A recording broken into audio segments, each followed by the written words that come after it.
Supreme court के न्यायाधीश बोले, विवाह के समय मिले सामान पर विवाहित महिला का पूरा अधिकार। वो पति को अपने साथ लाए सामान को देने से कर सकती है इनकार। हमारे साथ समझिए पूरी तकरार। खबर बताएगी घरेलू विवाद की जड़ का पूरा सार। अभी हाल ही में भारत के सर्वोच्च न्यायालय ने एक ऐसा निर्णय लिया है जो वास्तव में महिलाओं के हित में है। सर्वोच्च न्यायालय के इस निर्णय का संबंध सीधे तौर पर शादीशुदा महिलाओं से जुड़ा हुआ है। इसको कम शब्दों में समझे तो अब शादी के दौरान मिली संपत्ति पर अधिकार विवाहित महिला का होगा। आज हम आपको इसी खबर के बारे में क्रमवार तरीके से बताने जा रहे हैं, जो हर महिला और पुरुष के लिए जानना और समझना बहुत जरूरी है। दरअसल अभी हाल ही में सुप्रीम कोर्ट ने कहा है कि एक पति का अपनी पत्नी के स्त्री धन पर कोई नियंत्रण नहीं होता और भले ही वो संकट के समय इसका उपयोग कर सकता है, लेकिन उसका नैतिक दायित्व है कि वो इसे अपनी पत्नी को लौटाए।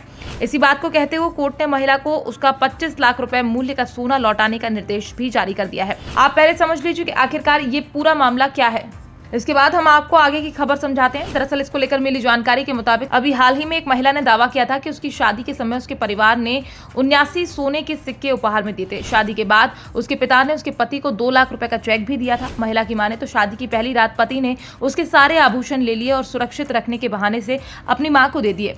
महिला ने आरोप लगाते हुए आगे न्यायालय को बताया कि पति और उसकी मां ने अपने कर्ज चुकाने के लिए सारे जेवरों का दुरुपयोग किया। विदित है कि इसको लेकर फैमिली कोर्ट ने 2011 में कहा था कि पति और उसकी मां ने वास्तव में अपीलकर्ता महिला के सोने के आभूषणों का दुरुपयोग किया और इसलिए वो इस नुकसान की भरपाई की हकदार है। तो वहीं बीते समय केरल हाईकोर्ट ने फैमिली कोर्ट द्वारा दी गई राहत को आंशिक रूप से खारिज करते हुए कहा था कि महिला पति और उसकी मां द्वारा सोने के आभूषणों की हेराफेरी को साबित नहीं कर पाई। तब महिला ने सुप्रीम कोर्ट का रुख किया। जस्टिस संजीव खन्ना और जस्टिस दीपांकर दत्ता की पीठ ने कहा कि स्त्री धन पत्नी और पति की संयुक्त संपत्ति नहीं होती है। कोर्ट ने आगे कहा कि पति के पास मालिक के रूप में संपत्ति पर कोई अधिकार या स्वतंत्र प्रभुत्व नहीं होता। आप आगे की बात समझने से पहले ये समझ लीजिए कि आखिरकार स्त्री धन वास्तव में होता क्या है। इसका मतलब है शादी से पहले, शादी के दौरान या विदाई या उसके बाद महिला को उपहार में मिली संपत्तियां उसका स्त्री धन होती हैं।